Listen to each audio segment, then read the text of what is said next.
तो बस उनसे कह दीजिए भैया ना तो कमल का फूल खिलेगा ना कोई साइकिल चलेगी, अब सिर्फ और सिर्फ हाथ चलेगा। हिंदू मुस्लिम साथ चलेगा, हाथ चलेगा, हाथ चलेगा। ये आपको कहना है। आज से मेरी जमानत आप हैं, आज से इस इलेक्शन को आपको लड़ना है। 23 अप्रैल को घर से बाहर निकलिए। आपसे 2 शिकायतें हैं। पहली है कि आप जब शाम को चाय की दुकान पे बैठते हैं तो हुकूमत बना भी देते हैं, बिगाड़ भी देते हैं। चाय की दुकान पे बिरयानी खाते हुए आप हुकूमत में नाबूद भी कर देते हैं और दूसरा प्राइम मिनिस्टर भी बना देते हैं। लेकिन जिस दिन वोट देना होता है उस दिन आपको लगता है कि कौन जाए, मेरे एक वोट से क्या हो जाएगा। इमरान को चुनाव जीत ही रहा है, कौन जाए। नहीं, अपने एक वोट की ताकत को पहचानो। आपके वोट की ताकत वही ताकत है कि जिस तरह खाने काबा को ढहाने के लिए अबरहा आया था हाथियों का झुंड लेकर के, तो आसमान में अबाबीलें नजर आई थी और अबाबीलों के पंजों में एक कंकर था। वो कंकर बरसा है तो अबरहा का झुंड कहां चला गया किसी को पता नहीं चला।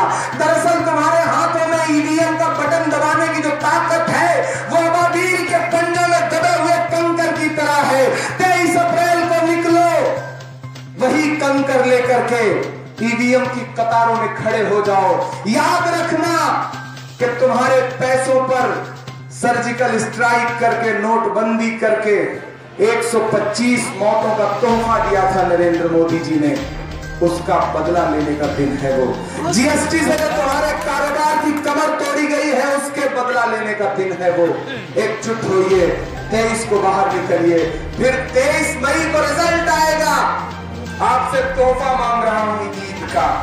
रमजान रहेगा, मुझे ईदी में जीत दे दीजिए, सीट दे दीजिए। आपसे बस इतनी गुजारिश करता हूं वालों, मैं यहाँ इसलिए चुनाव लड़ने नहीं आया हूं कि मुझे सांसद बन के अपने नाम के सामने टैग लगवा लेना है।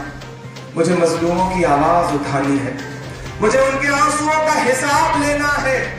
मैं जितना नजीब की माँ के आंसुओं के साथ मैंने अपने आंसू बहाए हैं, मुझे उनका भी हिसाब लेना है। मैं आखिरी शेर पढ़ रहा हूं कि मुझे महाज बनाना है जालिमों के खिलाफ, मुझे महाज बनाना है जालिमों के खिलाफ। मेरे खुदा मेरी आवाज में असर देना, मेरे खुदा मेरी आवाज में असर